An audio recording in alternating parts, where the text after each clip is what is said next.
Hello everyone, कैसे हैं आप सभी। उम्मीद करती हूँ आप सभी बहुत अच्छे होंगे और सीटेट की तैयारी में लगे होंगे।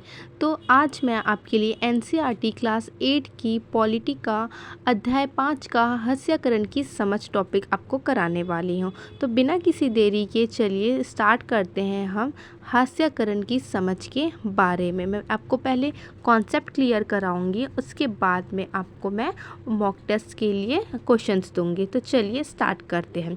अब सबसे पहले जानते हैं कि आदिवासी लोग होते कौन हैं। तो आदिवासी शब्द का मतलब होता है मूल निवासी। मूल निवासी जो वहीं से पले बढ़े और वहीं से पैदा होके वहीं उनकी मृत्यु होती है, उन्हें कहते हैं मूल निवासी। ये ऐसे समुदाय हैं जो जंगलों के साथ जीते आए हैं और आज भी उसी तरह जी रहे हैं। लगभग भारत की 8% आबादी आदिवासियों की ही है। देश में बहुत सारे महत्वपूर्ण खनन एवं औद्योगिक क्षेत्र आदिवासी के इलाके में ही हैं, जैसे जमशेदपुर, राउरकेला, बोकारो और भिलाई का नाम तो आपने सुना ही होगा। आदिवासी की सारी आबादी एक जैसी नहीं है। भारत में 500 से ज़्यादा तरह के आदिवासी समूह हैं।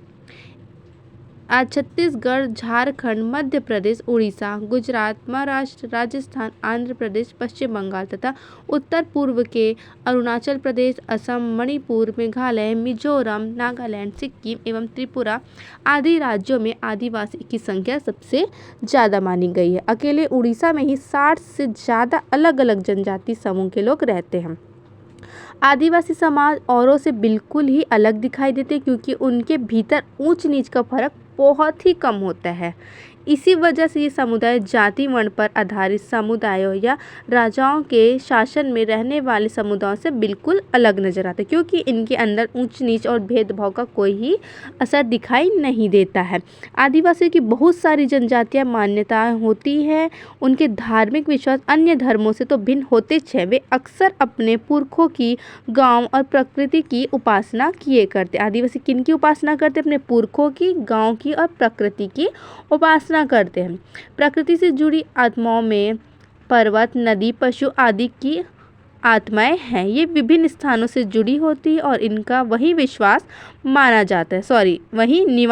जाता है। ग्राम आत्माओं की अक्सर गांव को सीमा के भीतर निर्धारित पवित्र लता कुंजों में पूजा की जाती है, जबकि पुरखों की उपासना घर में ही की जाती है। आदिवासी अपने आसपास के बौद्ध और ईसाई आदि धर्मों व शक्त वैष्णव भक्ति आदि पंथों से भी प्रभावित होते रहते हैं। लेकिन यह भी सच है कि आदिवासी के धर्मों का आसपास के साम्राज्यों में प्रचलित प्रभुत्वशाली धर्मों पर भी असर पड़ता है।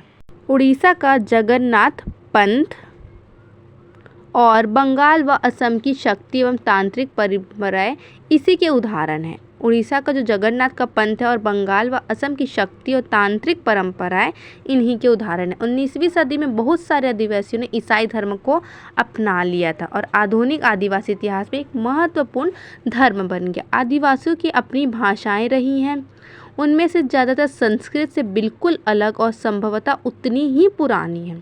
इन भाषाओं ने बांग्ला जैसी मुख्य धारा की भारतीय भाषा को गहरे तौर पर प्रभावित किया है और इनमें संथाली बोलने वालों की संख्या सबसे ज़्यादा है। पूछा जाएगा संथाली बोलने वाले की संख्या सबसे ज़्यादा कहाँ है, तो आपको याद रखना है कि आदिवासियों में। उनकी अपनी पत्र पत्रिकाएँ निकलती है और इंटरनेट पर भी उनकी पत्रिकाएँ मौजूद है। आगे हैं आदिवासी और प्रचलित छवियाँ। तो चलो देखते हैं। हमारे देश में आदिवासियों को एक खास तरह से पेश किया जाता है। स्कूल में के उत्सवों, सरकारी कार्यक्रमों या किताबों व फिल्मों में उन्हें एक रूप में ही पेश किया जाता है। सदा वे रंग बिरंगे कपड़े पहने, सिर पर मुकुट लगा और हमेशा नाचते गाते दिखाई देते हैं, लेकिन एक्चुअल में ऐसा नहीं होता है। जैसा ये हमेशा से इनकी धारणा ही ऐसी बना दी है कि आदिवासी लोग सिर्फ सिर पर मुकुट लगाते हैं, रंग बिरंगे कपड़े पहनते हैं और नाचते गाते हैं। इनके अलावा हम उनकी ज़िंदगी की सच्चाइयों के बारे में बहुत कम ही जानते, इसलिए बहुत सारे लोग इन गलतफहमियों का शिकार हो जाते हैं और उनका जीवन बहुत आकर्षक, पुराने किस्म का और पिछड़ा हुआ समझने लगते हैं।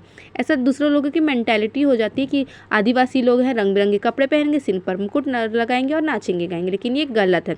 आदिवासियों का यह आरोप भी लगाया जाता है कि वे आगे नहीं बढ़ना चाहते। बहुत सारे लोग पहले ही मान लेते हैं कि वे बदलाव या नए विचारों से दूर रहना चाहते हैं। कक्षा 6वीं की किताब में पढ़ना था कि आप खास समुदाय को बनी बनाई छवि देखने चले। जाने की वजह से इस तरह के समुदाय के साथ अक्सर कितना भेदभाव होने लगता है। ये सब जो लोगों के पहले से जो मेंटालिटी रहती है, उनके कारण आदिवासियों को कितना सहना पड़ता है और बहुत सारे भेदभाव का उनको सामना करना पड़ता है। तो दोस्तों आज का क्लास यहीं तक रखते हैं और नेक्स्ट टॉपिक हम अगले क्लास में पढ़ेंगे आदिवासी और उनका विकास। अगर आपको वीडियो अच्छी लगी होगी तो लाइक कमेंट सब्सक्राइब कीजिएगा और चैनल को और वीडियो को शेयर कीजिएगा। तो मिलते हैं नेक्स्ट वीडियो में।